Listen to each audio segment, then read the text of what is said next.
welcome to my non-spoiler review for Barbie, this brand new film here from director Greta Gerwig and starring Margot Robbie and Ryan Gosling, who you can see behind me right now. Also, a who's who of fantastic actors in this cast: Issa Rae, Simu Liu, Will Ferrell, America Ferrara, and Nicola Coughlan. The list goes on and on and on as well. And I'm going to tell you what I think about the film and get into the things that I liked about the film and what I didn't like about the film here in just a second. But first, I'll remind you all to please subscribe to the channel down below. Hit that subscribe button, hit that bell button so you see when we're dropping all the content just like this here on the Outlaw Nation channel. So overall, I liked the film. I really did. I was walking into Greta Gerwig films not knowing if I'm going to like them, not knowing if they're going to appeal to me, because clearly she's telling female stories from her point of view. And I'll tell you what, this is yet another film that really worked for me for the most part from Greta Gerwig. I loved Lady Bird, really enjoyed Little Women, and this one was such a departure for her. This is some of the biggest, most grandest set pieces that she's ever worked with.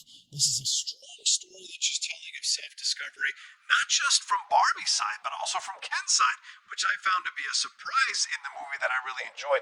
Plus, there's so much humor here. Look, Lady Bird and Little Women both had moments of humor for sure, but these are some laugh-out-loud moments that really, really work. And I think Greta Gerwig's direction is great here. She really gets fantastic performances from the actors here. She really paces the film well. Does it get a little bit lost in the middle? Yes, and I'll get to that when we get to my criticisms about the movie, but overall, she is taking you on this journey, and you are all on board with this. And I really love the way she brings both the human world to life and the Barbie world to life in ways that feel tangible and real and affect you emotionally, and what the message is that she's getting across. The script as well here. I thought the script works really well for the most part, starting out establishing these characters at the beginning with Barbie and her world and all the other Barbies and all the Kens and what's going on with them, and this perception that they have solved all the world's problems just by being these fantastic, progressive, diverse female dolls, that they have solved female problems in the world outside of their world. And I like that that's an element of this, so that when she does step out of it, when things start to go wrong for her, and she goes on this journey going into the human world, into the real world, to find out what's going on, there are some real obstacles and challenges for her. And I think that's such a great part of the script. And by the same token, Ken himself, who is so desperate to win Barbie's favor, what he experiences as he goes into the real world and the messages he takes, because he's in a submissive position and in a lost position, he accepts certain things that he thinks are strength, but realizes later they're not. So I like that both of them are going on these journeys of self-discovery to find their voices. This is definitely Barbie's film, but Ken has some great moments as well. And speaking of Ken and Barbie, let's get to the acting. Margot Robbie is stellar in the movie, absolutely stellar in the movie. She really has you feeling her journey and what she's going through and what she's experiencing and all the obstacles that come in her way. Yes, are there moments where she's crying for sure, but there are also moments where she's finding her strength and figuring it out, and also moments where she's giving up, where she's becoming super vulnerable, where she feels overwhelmed by the situation. So I like that you're showing all the different facets of what a woman might go through in a situation like this, and then coming out the other side to find her voice and find her strength. I really appreciated that. You've been hearing already that Ryan Gosling steals the movie. Yes, he absolutely steals the movie. He's fantastic. They gave him so much to work with here. His musical numbers are just standouts in the movie. And Ryan does a really great job of showing you a Ken that is so desperate to be liked by Barbie, but also lost in his own feeling of, like, who am I? And because he doesn't know who he is, he finds himself easily influenced by these things that he thinks radiate power, but he realizes they're empty. And I like that he's got that kind of journey that he's going on. But Rhea Perlman is someone you need to watch out for in the movie. She has a fantastic cameo. But another person who's really great is America Ferrera. Her and Ariana Greenblatt as mother and daughter do nice work here. Do I like the way they're presented fully? No, I feel like there should have been more time with them. That's one of the criticisms I have in the movie. I feel like we should have had more time to develop their relationship.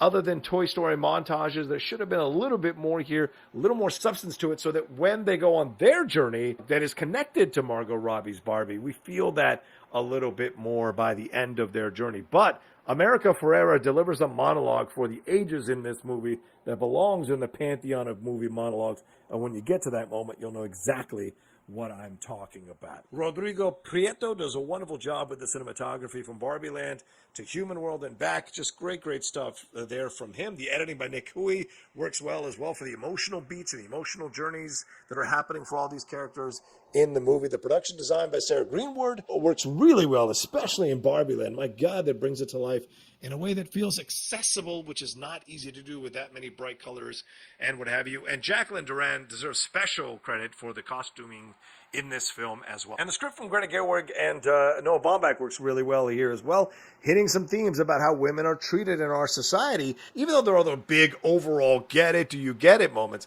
there are some real subversive moments here that I think is making some genius commentary on what's going on in our world, for sure. As I said, the criticisms for me, the Ariana Greenblatt and America Ferrera relationship a little bit more. I also feel like the Will Ferrell character kind of doesn't really do much in the movie and is a bit of a waste when you're adding all these levels and nuances and complexities to all these characters to throw in someone who seems like a caricature. And I get it, you're making a commentary about out-of-touch CEOs. I just would have liked a little more depth, especially if you're trying to present him as kind of the main villain, the main bad guy.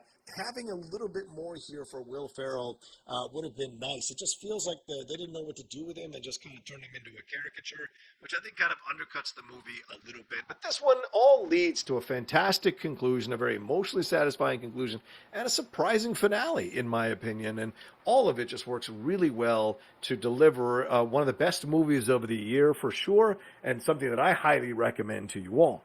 So overall, I give the film 4 cowboy hats out of 5 cowboy hats. There's so much to enjoy here, from the performances to the direction to the script to the cinematography to the musical set pieces, from the costuming, which is fantastic, especially for those of you who are huge Barbie fans. I sat in front of a bunch of Barbie ladies who were pointing out the outfits that they owned when they were children with their Barbies, which I thought was a great little way to experience that. And the way they approach the symbolism of Barbie is this beauty aesthetic that not everyone can live up to, I think is handled really well in the script and in the back and forth between the characters as well. If you do get a chance to see it, let me know what you think about it down in the comment section below.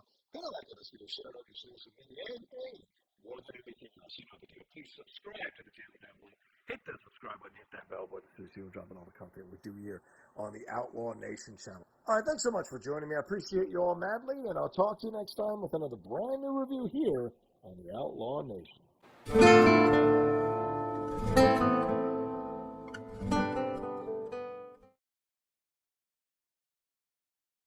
Barbie is a film about being human, about becoming human. Greta was the first person and the only person we went to because I love her as a writer, as a director. Could you just hold on for 1 second? Sublime! I knew that she would be doing something that feels relevant and current. Amazing. Great. I love that one. She's an incredibly generous, brilliant person. Greta's enthusiasm is just completely contagious. 3, 2, 1. Here, let us show you. Yes, that's great. I feel like we've always used dolls as a way to kind of understand ourselves through play. I thought, well, wouldn't it be wonderful if she was allowed to be like us and to be flawed and messy and not have to be perfectly perfect. I'm fine. A-okay. Greta's the best. That's great. She's an incredible director. I think she's an auteur. I don't understand how a person has that clear of a vision for every single detail of the movie. Greta's sense of humor and intelligence and warmth and heart is in everything. Greta described a script as human emotion expressed through dolls, and it was exactly that. I wanted to paint in big, beautiful, broad strokes and build this crazy world and have it be funny and real and relatable. And I just want people to feel joyful. Barbie! I'm not really sure what I'm supposed to do now. You have to go to the real world. The transition between Barbie Land and the real world is a series of transportation vehicles that get us there, kind of like in this 2D endless tracking shot.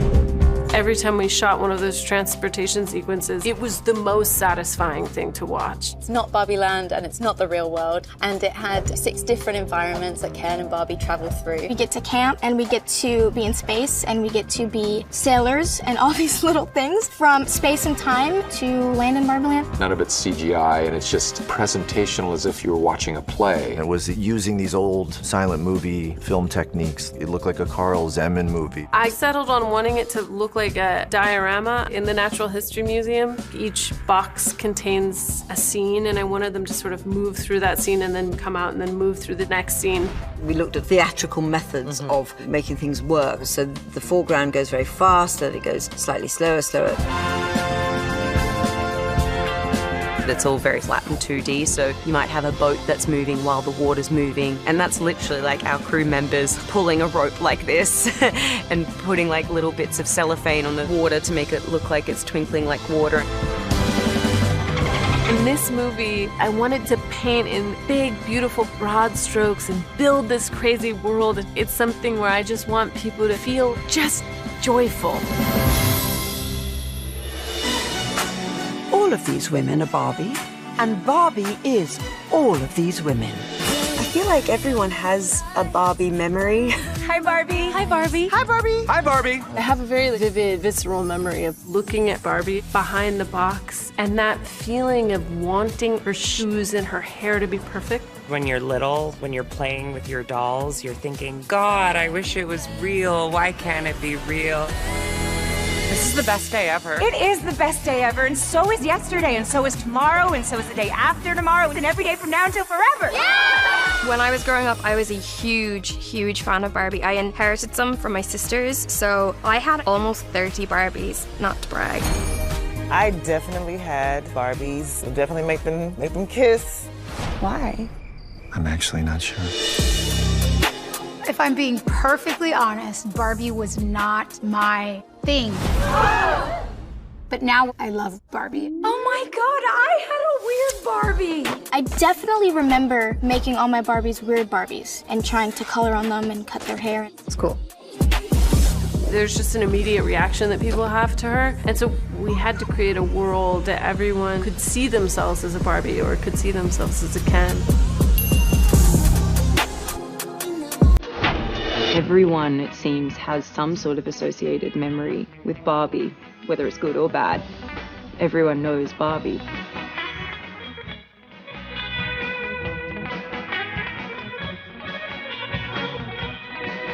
Hi, Ken. The Barbie legacy is so intrinsically tied with fashion brands throughout history, and wearing something high fashion definitely feels right for the character. The concept of the toy is that it comes in a box with a hat and a bag and the shoes and the bracelet. Chanel has so many options when it comes to accessories, so it did help get into character. It felt right for the character. There were some incredible outfits that I actually got to wear that Claudia Schiffer herself, who's kind of like a real-life Barbie, wore. In fact, one of the archival suits that I wore had the little label saying Claudia on it, and I was like, wow. I remember even on set, there was this one look where I have a pink love heart-shaped Chanel bag. And I remember like all the girls on set was like, can I hold it? I thought it would be exciting to do something like this with Greta Gerwig, who I think not only has the ability to honor a 60-plus year legacy of a brand, but also have a current cultural conversation at the same time. Okay, ladies, let's do this. People are going to find this movie very, very funny and surprisingly emotional. And definitely fun to look at. Barbie has a great day every day, but Ken only has a great day if Barbie looks at him. Hi, Barbie! Hi, Ken. Barbie rules Barbie world, and the Kens are just there. You think of these Barbies and Kens like kids that are just trying to play act what they think they know of the world, and there's a real childlike innocence to that. You can go now. I thought I might stay over tonight. To do what? I'm actually not sure. Barbie runs everything, Ken looks good. Yes. I think the humor that we've created, it's really playful and really spontaneous. Let's beach off. Anyone who wants to beach him off has to beach me off first. I will beach both of you off at the same time. Nobody's gonna beach anyone off. The thing about the Kens not having much to them is what gives them actually a lot to them. This one is for the boy. You know, they're Kenning all over the place. They're Kenning everywhere. It's just been so much fun. It's just like constant energy and good vibes. Hi, Barbie. Oh, hi, Alan. There are no multiples of Alan. He's just Alan. Yeah, I'm confused about that. Alan the doll, which was a real doll in the 60s, wasn't a very widely loved toy. Alan is everything. If the Alan doll doesn't come back, there's no justice in the world. He's definitely on the periphery of the Barbie and Ken world, but that's kind of where he belongs.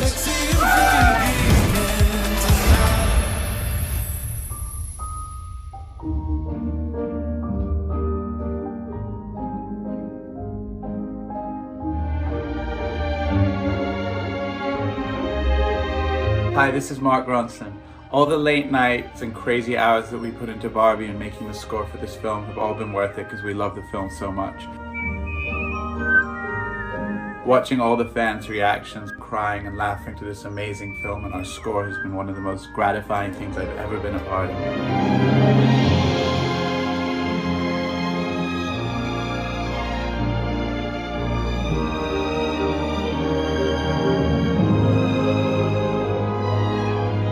Thank you to all the fans for all the massive success that you've given to this film, and we hope you love this music. Two of your dolls have gotten loose. This is the real world. Wow. Why are these men looking at me? If this got out that our dolls were coming to Los Angeles from Barbie Land, this would be catastrophic! No, I won't let you do just one appendectomy. But I'm a man. But not a doctor. Can I talk to a doctor? You are talking to a doctor. There he is. Doctor! Somebody get security. Barbie in cinemas July 21.